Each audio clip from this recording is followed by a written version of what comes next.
Good afternoon, everyone. Welcome to SMI 2021. My name is Ingguo. I'm a professor of biostatistics at Emory University, and I'm the principal organizer of the local organizing committee. So this year, we are launching a new Founders Talk session at SMI 2021. The vision for this new session is that it's a special keynote address given by a distinguished researcher in imaging statistics who has made significant contribution to the establishment and development of the ASA Statistics in Imaging section. So it's my great pleasure to introduce the chair of the Founders Talk session today, Dr. Tingting Zhang, from the Department of Statistics at University of Pittsburgh. Tingting is the current chair of the ASA Imaging section, and she will introduce our distinguished speaker at the Founders Talk today at SMI 2021. Okay, Tingting. Okay, thank you for the kind introduction. Taking this opportunity, I want to first thank Yin, Ben, Supertik, Robert, John, and other Emory faculty and staff for organizing this wonderful conference. And the statistical methods in imaging conference was supposed to be held last year. Unfortunately, due to the pandemic, the conference was canceled.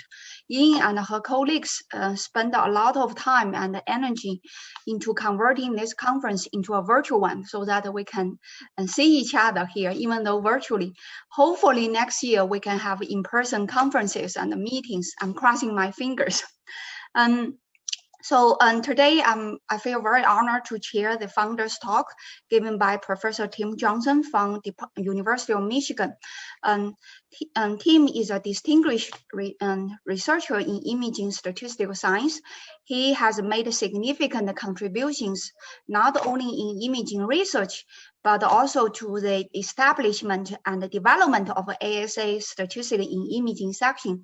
He was one of the founders of the imaging section. I remember that when I just graduated from the PhD program and was a young assistant professor, I didn't know what to do. Later, one of the key reasons for me to decide to work on imaging data was because other senior researchers like Tim were very supportive and encouraging to me. So I still remember when I was assistant professor, Tim organized this invited session at the GSM just for young researchers. He also invited young researchers to many other conferences and workshops. And this very kind action was very beneficial for me because I didn't work on any imaging data when I was a PhD student, but I received a lot of guidance and support from other researchers and senior faculties back then.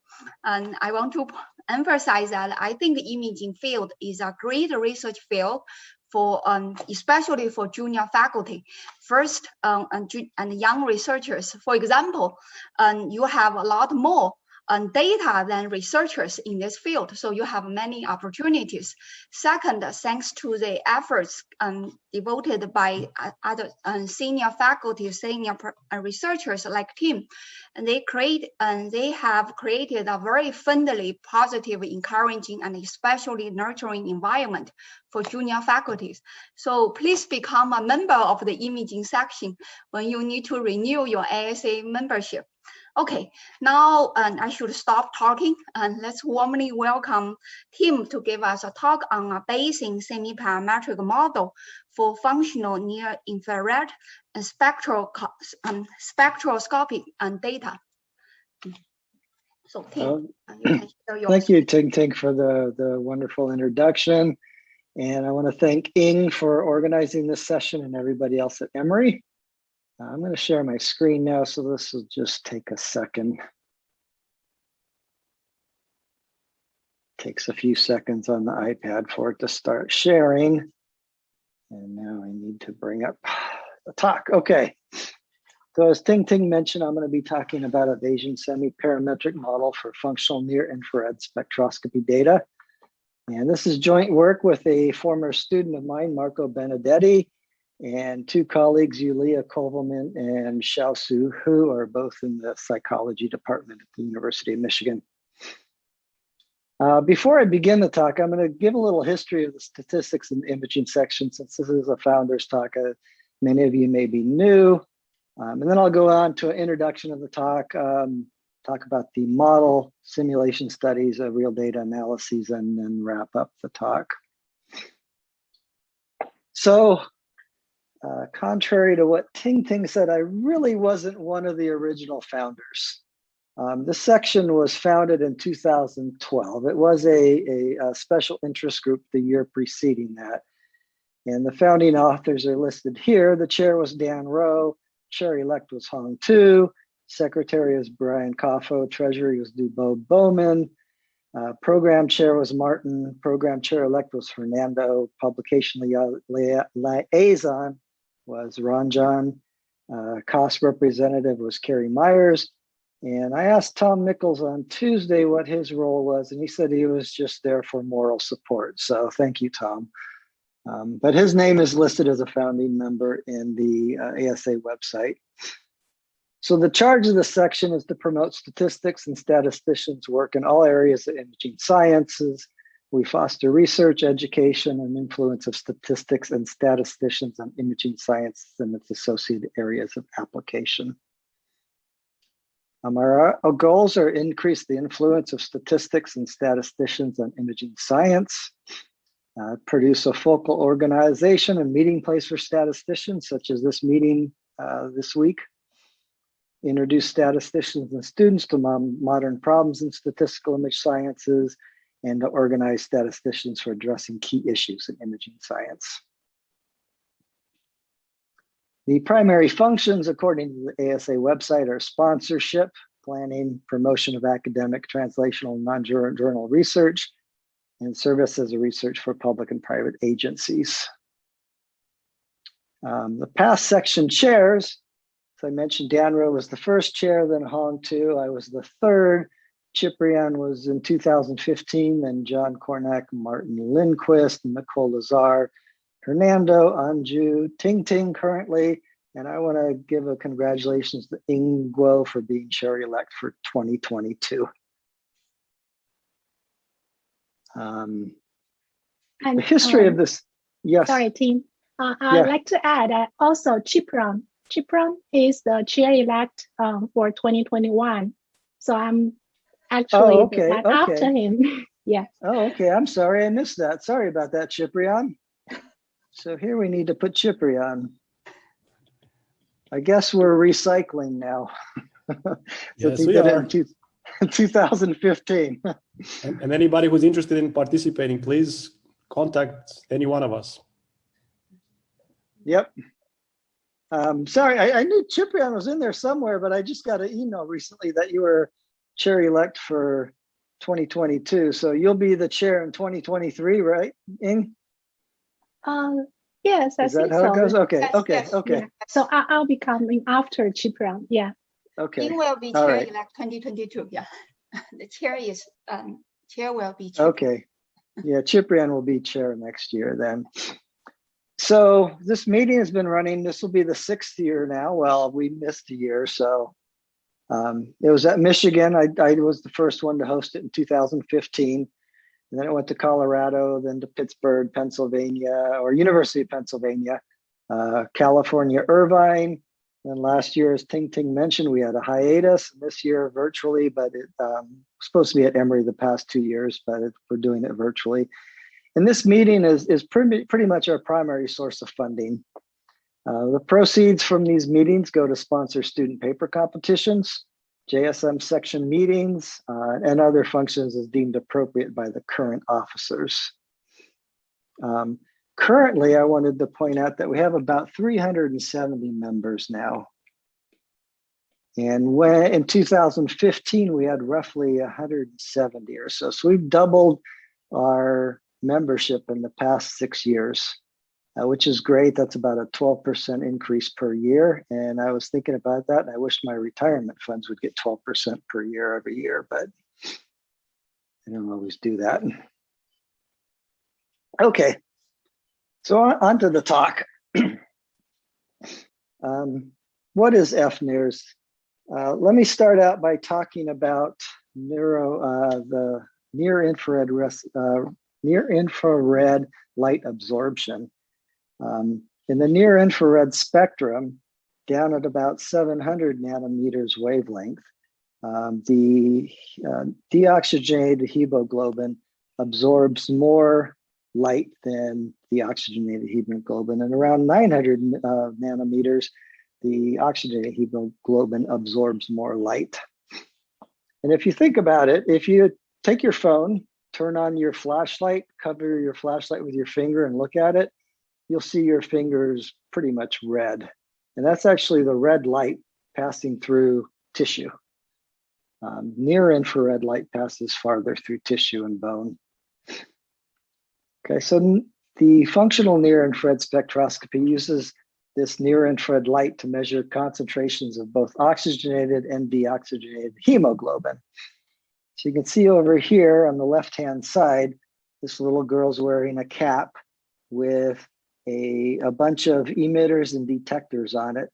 One emitter can serve several detectors, but typically there are about 16 to 32 detectors on either hemisphere of the brain. And the emitter will emit both wavelengths of light around 700 and 900 nanometers. It passes through the hair, the scalp, the skull, and it reaches about 0.5 to 1 centimeter in depth into the cerebral cortex. It spreads out isotropically, and the detectors, usually about 2 centimeters away or so, will detect how much light it receives at those two wavelengths. And it knows how much was emitted, and after changing the light intensity to light density, it goes through a linear transformation called the, what's it called? Forgotten now, just slipped my mind. The modified Beer-Lambert equations.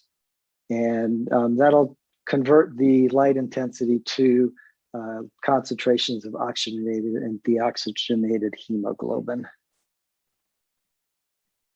Okay, now the functional part comes in because we have a physiological response to stimuli. And you've been working in imaging a while, you know all about the blood oxygen level dependent signal.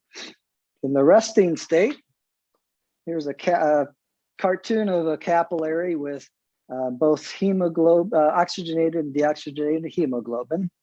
And the oxygenated hemoglobin will release some of the oxygen and it'll feed the neurons.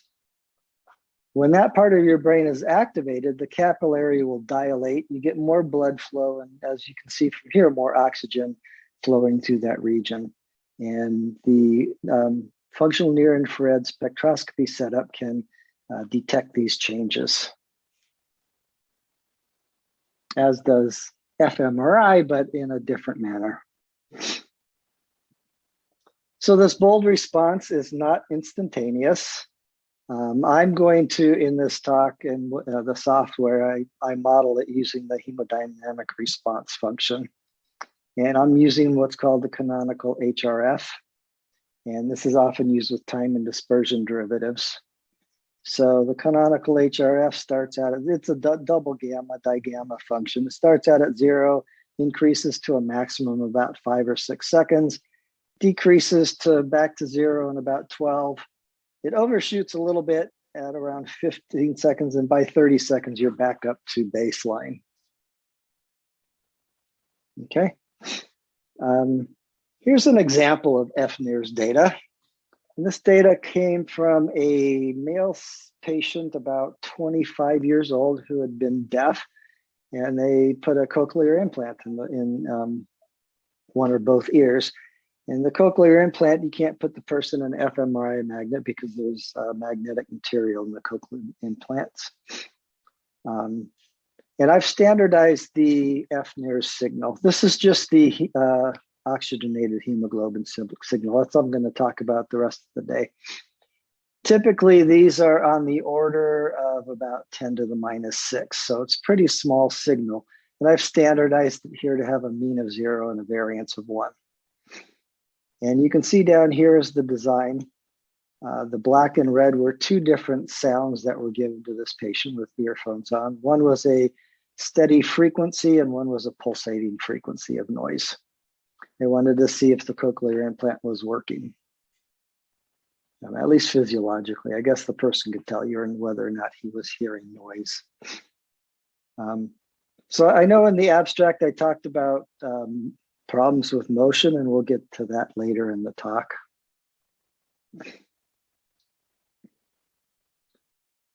Okay, so there are a lot of challenges with fNIRS and statistical modeling, just as there are with EEG or MEG or fMRI. With fNIRS, the signal is about 50 hertz. So you get about 50 observations per second. It's not as fast as EEG, but it's much faster than fMRI. And these physiological signals are strong and they can be picked up from fNIRS. And they also tend to be quasi-periodic. So the first one that can be picked up is vasomotor signal. And this is just a contraction and a relaxation of the capillaries that are independent of both heart rate and respiration. You can also, if you look at the frequency, the power spectrum of the data, you can see the heartbeat and respiration quite clearly as well. The fast temporal sampling, like I mentioned, it's about 50 hertz is typical, results in high autocorrelation.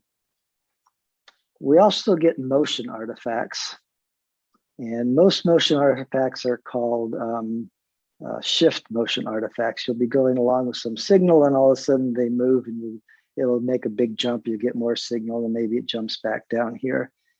And if you don't deal with these correctly, you can get a high bias in your signal of interest. And the last thing is that we'll see later on is that you get heteroscedasticity in the error. Okay, so we need to account for all these things to do proper statistical modeling. So from that previous example with the time series data, this is the raw power spectrum of that patient who had a cochlear implant. I pointed out roughly where the low frequency, whoops, sorry about that. The highest power signal at very low frequency is the low frequency drift. Then here is pretty much the signal of interest from that particular subject. I looked up the frequency of the vasomotor signal and it's roughly about here. This is respiration. Heart rate here is about 1.25 hertz or about 70 beats per minute, 75. Then you can also see the first harmonic of the heart rate, and maybe it's pretty dampened, but you kind of see the second harmonic as well. So you have all these different signals, and we want to try to capture this signal. Plus you have noise everywhere. Okay, so any questions so far? I don't know if chat comes up when I'm sharing my screen, so if you have a question, please yell out. And Ciprian, I haven't heard any wild clapping yet, so I guess nothing is so exciting. Oh, I was muted. I was clapping really, really hard here. Sorry about that. Thank you. Appreciate it. All right, so time series is just a vector of observations from time 1 to capital T. And Y of t is going to be modeled. I think I have, there we go. As a matrix, a design matrix X times a vector of coefficients beta at time t. So X is the design matrix, and it is, well, X isn't the design matrix, it is the design matrix convolved with the hemodynamic response function. So the design in this case is just boxcar design. You convolve it with the HRF, you get something that looks like this. And I'm only modeling the HRF with the canonical HRF right now. The second part of the model is V eta. And this term here, V is a vector of the B-spline bases and eta are the coefficients of the B-splines. So this is the non-parametric part of the model. Of course, with B-splines, you've taken the non-parametric and kind of made it parametric anyway. And in this particular case, I don't know the location and I don't know the number of bases. So I'm going to assume they're random. And I'm going to use something called the general birth death MCMC algorithm. And it was part of Matthew Stevens' dissertation. And he published that in the Annals of Statistics back in 1998. And it is an alternative to other trans-dimensional moves like reversible jump MCMC, but it kind of works in real time instead, continuous time instead of discrete time. And for this particular example, this is the example. The blue line here is an example of the low frequency drift that I get from the model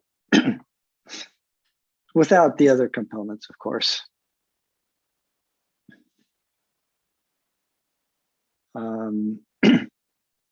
Second to the last part of the model is this term here, RT transpose phi of t, where boldface R of t is a p vector. So it's a vector of length p of lags at time t.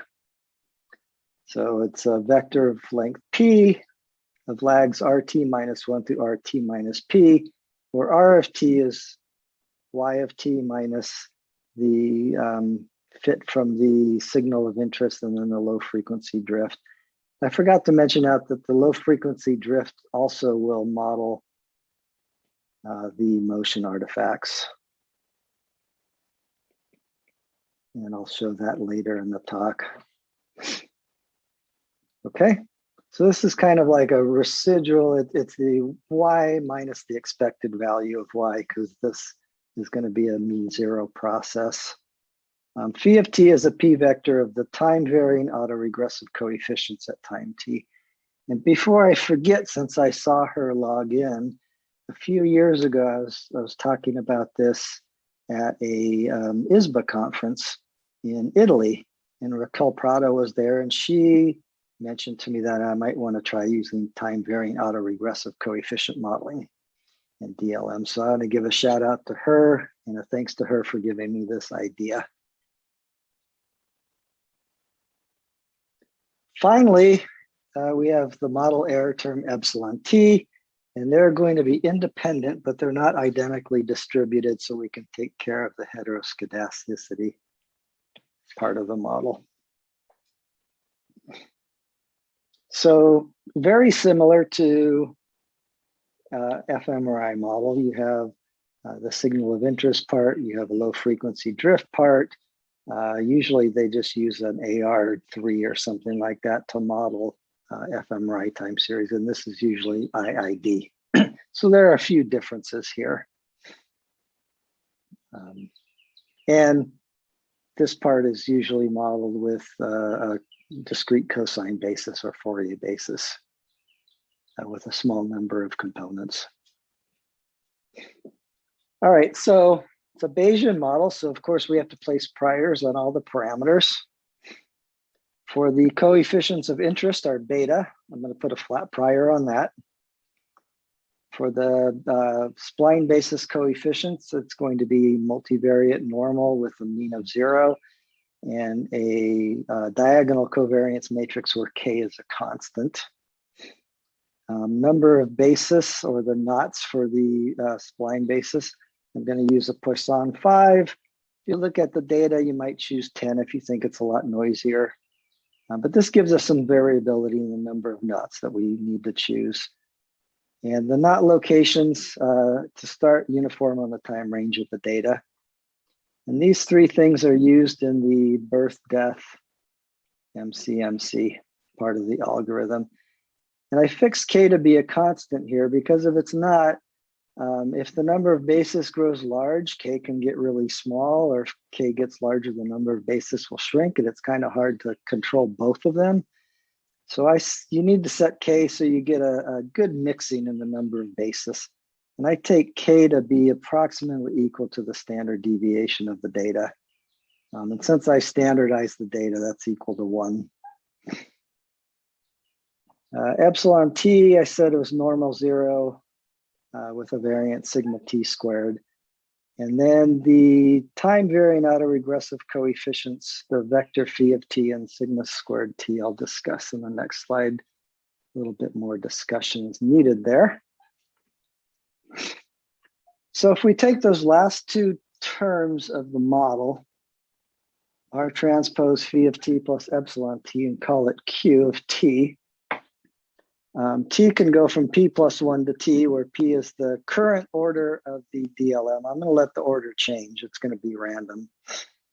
And we're going to cast this into a dynamic linear modeling framework. So phi of T is updated with the standard, it's called a forward filtering backward smoothing algorithm for dynamic linear models. And that's just the Gibbs step. So phi of T is a vector of length P, and you can see it's a random walk from the current value phi of T minus 1 with some variance, error term WT. And that's modeled multivariate normal with some covariance matrix W of T. For the evolution variance, this is called the evolution model of the DLM. The variance WT, I'm going to use a discount factor for that, which is suggested in Weston Harrison's book on dynamic linear models. For the model variance, sigma t squared at time t, I'm going to use something called a beta gamma evolution model. So the variance at time t is equal to the variance at time t minus 1 times a different discount factor, and then divide it by a random variable gamma of t, which depends on the data up to time t. And that is a priori distributed as a beta distribution, where n of t here is the current degrees of freedom at time t minus 1 in the model. Okay, so this is a random walk. You can think of this, I've heard of this been called a multiplicative random walk before as well, beta gamma evolution model. And so that allows for heteroscedastic variance in the model, which we'll see in the data examples.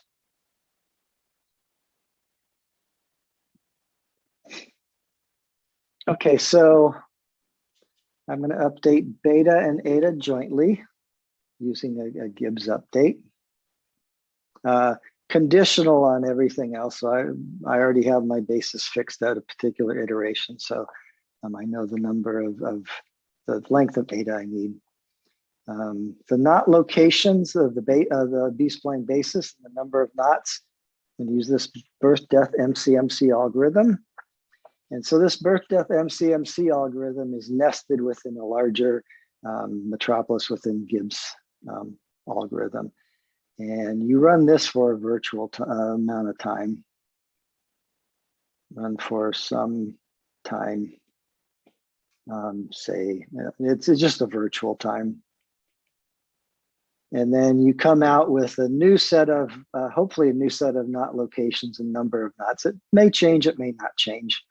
But then you go back to the rest of the algorithm. So it's a nested algorithm.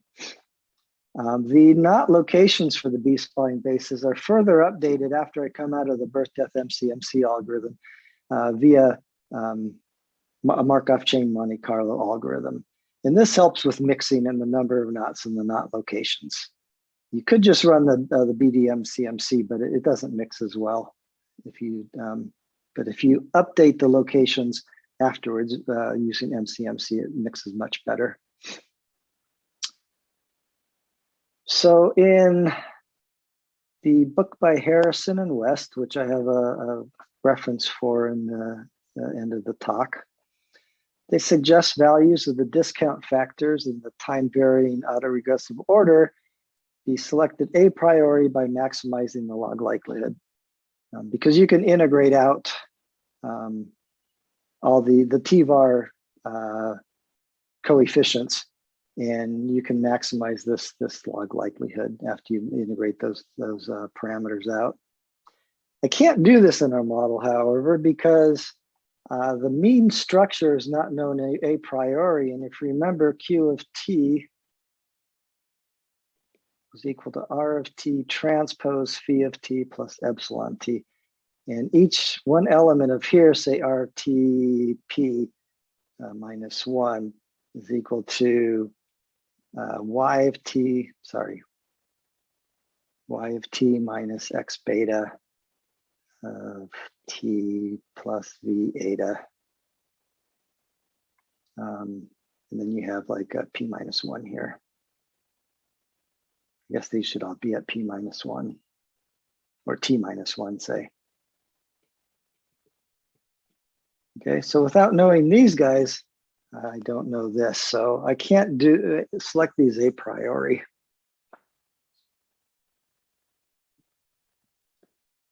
So I already said this stuff here. I don't know how it got in there twice. Oh, I know. Okay. So we're going to take a different fully Bayesian approach since we can't do this a priori. And to do that, both discount factors, one for the time varying autoregressive coefficients and one for the beta gamma evolution model, give uniform priors on the range from 0.7 to 1 to make it large enough range. And the t-var order P is going to be given a uniform prior on the integer. So all this is going to be random as well. And you can update all three via Metropolis-Hastings algorithm. Okay, there's nothing conjugate, so you need to propose some, have a proposal and update via Metropolis-Hastings. And typically the t-var order, depending on the length of the time series, is somewhere around 3 to 10. Depending on the data that I have. Okay, and the discount factors for the random walk on the time varying autoregressive parameters is typically greater than 0.99, could be 0.98. And for the beta gamma evolution, that discount factor, in different data, it can be anywhere from 0.8 to up to 0.999 or higher, depending on the particular data set. Some are more noisy than others. So that's the model.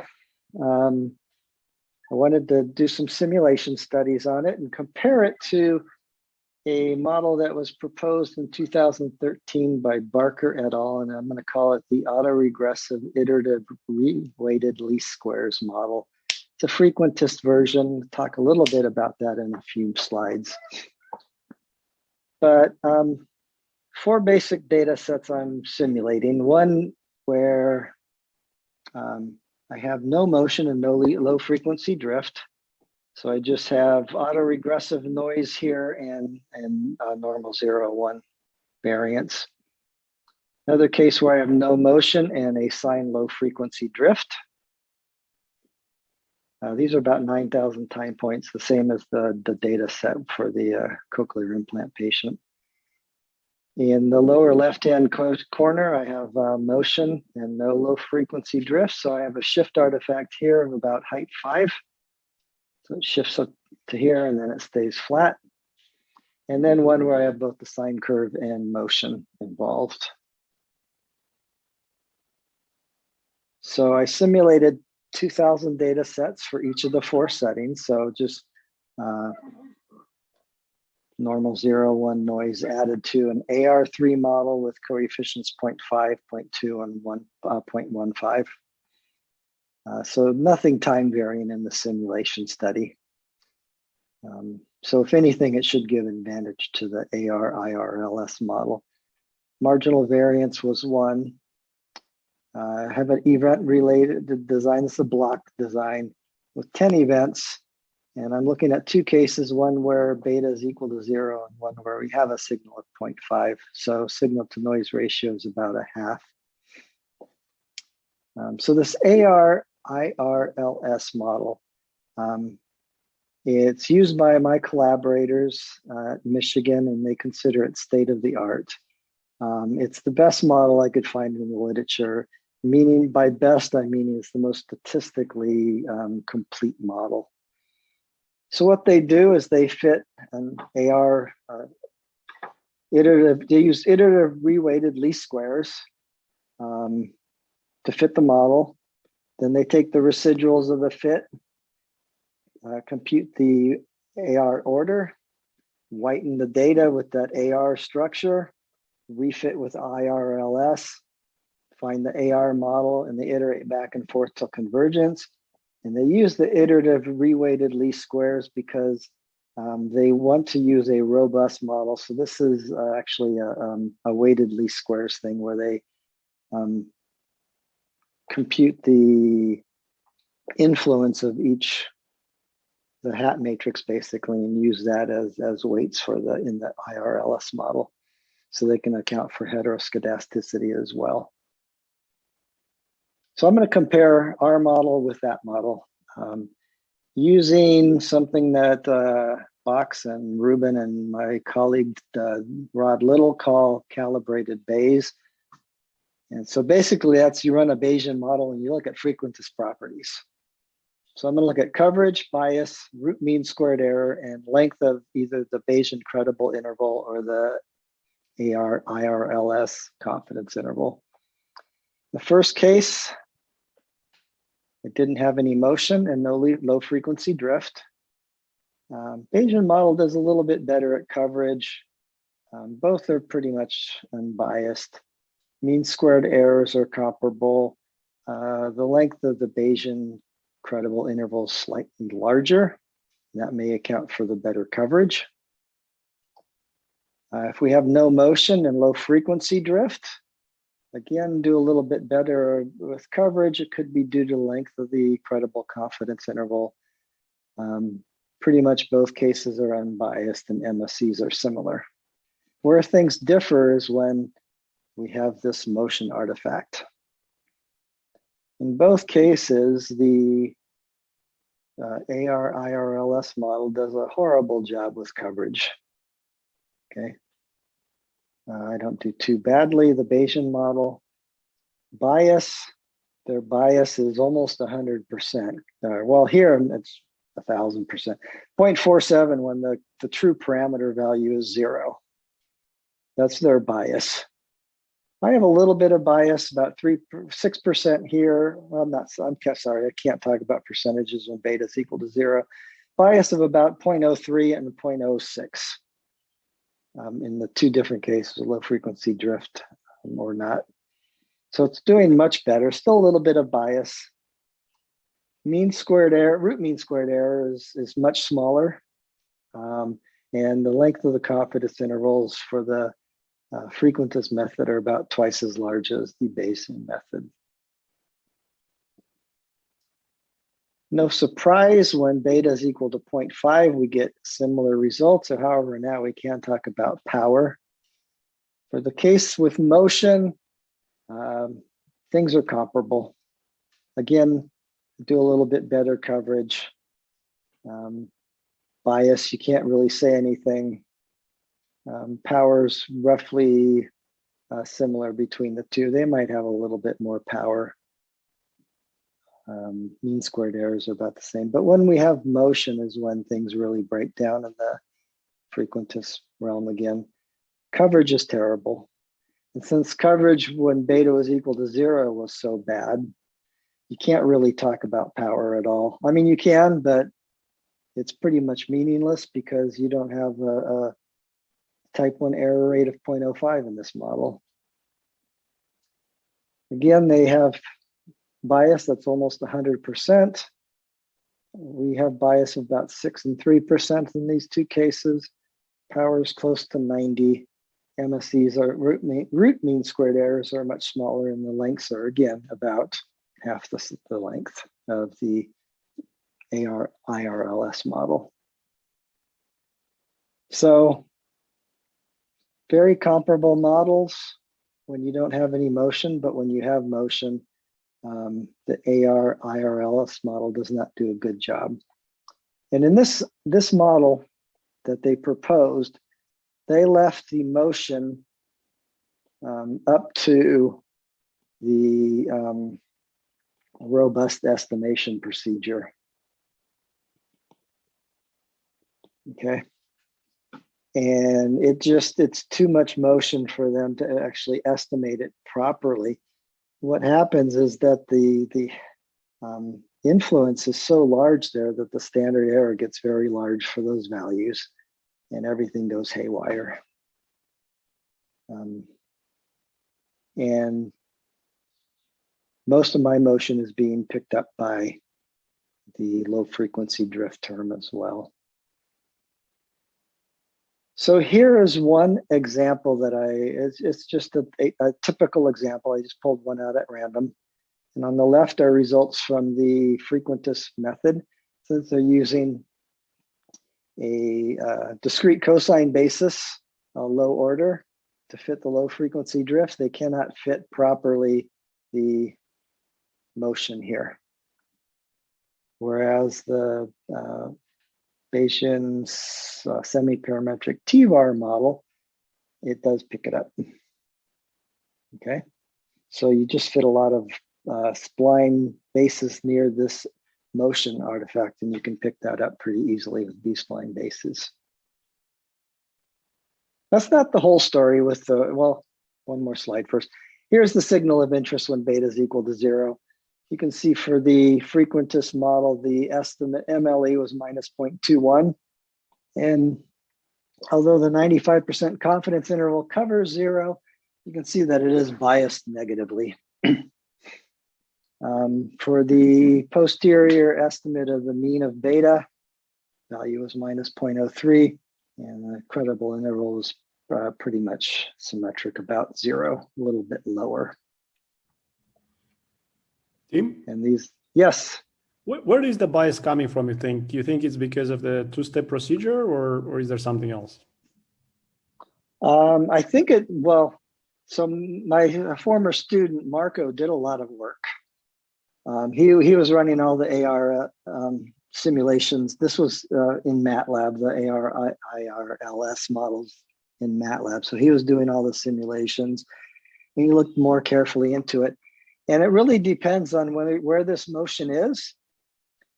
If you have your design matrix, let's say this is just one of the stimuli. If the motion happens near the end of a signal, you get a high positive bias. If it happens at the beginning, you get a high negative bias. So they're not modeling that motion correctly. And I think that's causing the bias, because then the signal looks larger in that, or smaller in that area. And but the bias you are showing is in simulations with no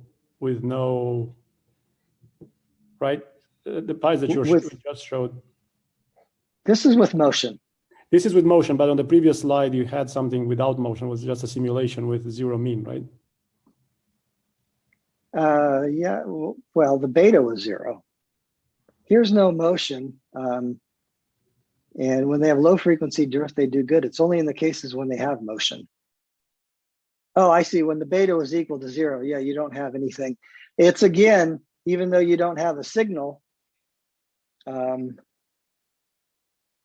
you still have the motion, you still have the design. It's just that nothing's happening in the brain, right? So there was no signal, but you still had this on-off type of a thing. And if there's motion in that area, it looks like there's a signal there.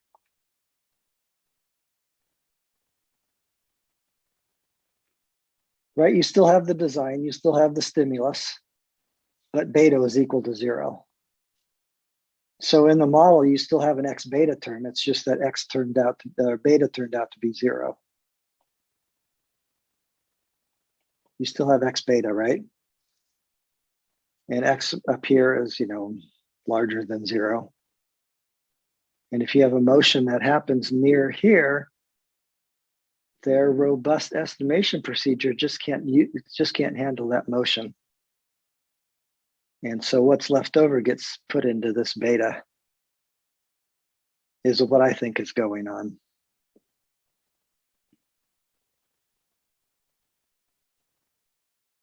You're quiet, I'll let you think about it, but that's what we think is going on. No, I was just being respectful. Oh, okay. Yeah. Well, if you disagree with me, that's fine. I mean, because we've also put motion in between two stimuli, and it doesn't really give you that big of a bias anymore.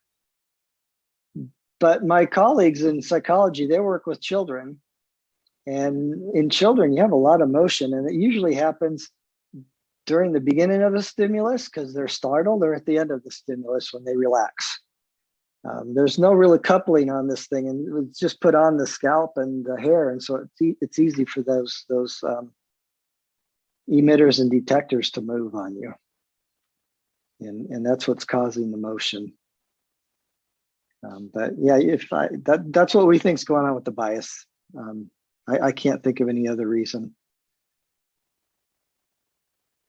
But I'm glad to discuss it later if you want. So here I've taken the low frequency drift with motion in my simulation study and blew it up, so I'm only looking between 200 and 225 seconds. And the dark black line is the true sine curve plus the motion. And you can see that several times using a uniform prior on the locations and a Poisson 5-1 on the number of B-spline bases. Doesn't pick it up all the time, because the TVAR, the time varying autoregressive model, is very flexible, and it'll pick this up sometimes. And just as a note, I tried without any low frequency drift in my model and just used time varying. It fits well, but the parameters of interest, the standard, the confidence intervals, credible intervals are very large, and the performance isn't as good. This happens where it misses this motion about 10 to 20% of the time, although here it looks like it's more often. I randomly chose 20, and I guess I got kind of unlucky. So I wanted to see if I could do better, and this perplexed me for a while. Remember, I had a Poisson prior on the number of B-splines, a uniform prior on their locations, and as you saw, it can result in poor fit to motion at times. If you recall, the definition of a Poisson process is that in any interval, the number of points is a Poisson distribution. If you have a uniform prior on the locations, it turns out that a homogeneous Poisson process has these two properties. So perhaps an inhomogeneous Poisson process would work better. I was trying to do things automatically where it wouldn't take any user intervention, but I haven't had much luck yet. But the users of fNIRS, they always look at the data because a lot of times there's just no signal and there wasn't a good connection, and it just looks like noise, so they throw those out. So they need to look at the data anyway. So recently I thought about a new prior for the B-spline, and I'm running out of time here, so I should hurry up. In simple case, one shift motion artifact. I'm gonna let M1 denote the location of that motion, and I'm going to put that in an interval from M1 minus delta to M1 plus delta, and then define a piecewise homogeneous Poisson process on 3 intervals from 0 to M1 minus delta, and then M1 minus delta, M1 plus delta, and then the tail end. And I'm going to use these 3 lambdas as my intensity functions. Okay, so I'm using R as a rate because if I integrate lambda 0 and lambda 2 over their respective intervals and add them, I'll get a rate of R. And if I integrate lambda 1 over this interval, I'll get a rate of Rm. Okay, so yeah, rate Rm on the interval of interest with the motion, and a total rate of R on the union of the other 2 intervals. The rate R I'm sharing, it's shared proportionally to the length of the 2 intervals. So if motion ends up being, say you have data from here to here and motion is here, you'd want to try to fit more points here than over here, B-spline bases. And then I'd take R to be moderately sized, say 5 to 10. If you have too many, if this was a Poisson, say 25-1 or something like that, you end up competing with X beta for the signal of interest. and the B-spline. So we're going to use a low order for there. And for the rate where the motion occurs, I'm going to use 4. Because it turns out for cubic B-splines, if 4 bases that coalesce or they all have the same location, it results in a discontinuity at that point of the coalescence. So you can fit discontinuities with B-splines. It does require user input, and I'm taking delta to be 1 second to give a little bit of flexibility into the location. So looking at randomly selected 20, the light lines are the V eta that I estimated from expected value of V eta given the data in our model. The black line is the truth. You can see it doing a much better job at picking up this motion. Okay. In here, it always almost perfectly fits, and this is just due to randomness in the noise in the particular simulation study, I believe. So it does much better. If you look at the simulation comparison between the homogeneous and inhomogeneous for the case where we have motion and low frequency drift, coverage is a little bit better, bias is a little bit better, power is a little bit better, MSE is a little bit smaller, and the length of the confidence intervals are a little bit shorter. So using this on inhomogeneous Poisson process and specifying where you think motion is really helps in the model fit. All right, I'm going to skip one example because I'm almost out of time here and go to the case where we did have motion. It's pretty obvious where motion is happening. And this was from a child where the experiment was studying the theory of mind. So for young kids, when do they start realizing that it's me and you and this is mine and that's yours and that kind of stuff? There were 3 different stimuli. Don't remember what they were. I really don't have time. So let's look at some of the fits here. This is the time varying component. Just pretty much the autoregressive stuff, but it's time varying. I don't remember what the mode of the order of the time varying autoregressive model was, maybe 5 or something like that. Here is the low frequency drift plus motion, and I specified motion. I don't remember exactly where it was, somewhere around 200 seconds. You can see it doing a pretty good job with that. This is the hemodynamic response. So this is basically the blue line here is X beta, expected value of X beta given Y, of course, estimated. A little bit higher than the other. It could be a little bit from the motion, but this peak here and this peak here pretty much correspond to the beginning, so they may be driving it. This was significant. The other 2 were not significant for this particular subject. Residuals, you can see that there is some heteroscedasticity here. It looks like it goes up a little bit and goes up and down. The beta gamma evolution model really picks this up well, and it moves quite quickly. Okay, it's pretty low to start out with. It makes a pretty fast jump, and this is where the motion is occurring. So there is some more noise in this area, and it comes back down and kind of varies around.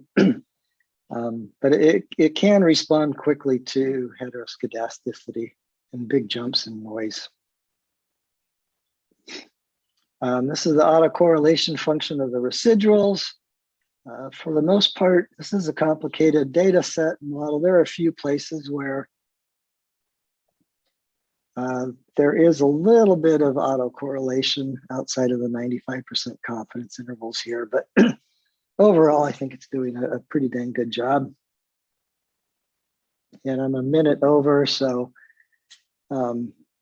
we showed that this Bayesian model outperforms what I consider the most complete statistical model out there. It especially performs better in the presence of motion artifacts. And for future work, I'd like to play around with modeling of the HRF. Instead of using the canonical, try something maybe semi-parametric. As I mentioned earlier, both the deoxygenated and oxygenated hemoglobin signals are collected. So I'd like to use a bivariate time series model. For children and infants, they think the deoxygenated hemoglobin signal is important as well. And this could help the overall fit of the model since you have more data. And excuse me. We have a spatial array of detectors. I'd like to model those spatially.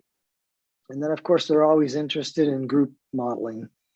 And then we'd also want to include clinical covariates, age of the patient, different aspects that they think are important. And finally, just a few references. The Barker paper with the IRLS model. 2 references to Bayesian time series modeling and dynamic linear models. They both have time varying autoregressive chapters in them. And then the birth death MCMC algorithm by Stevens. I guess it was in 2000, not 1998.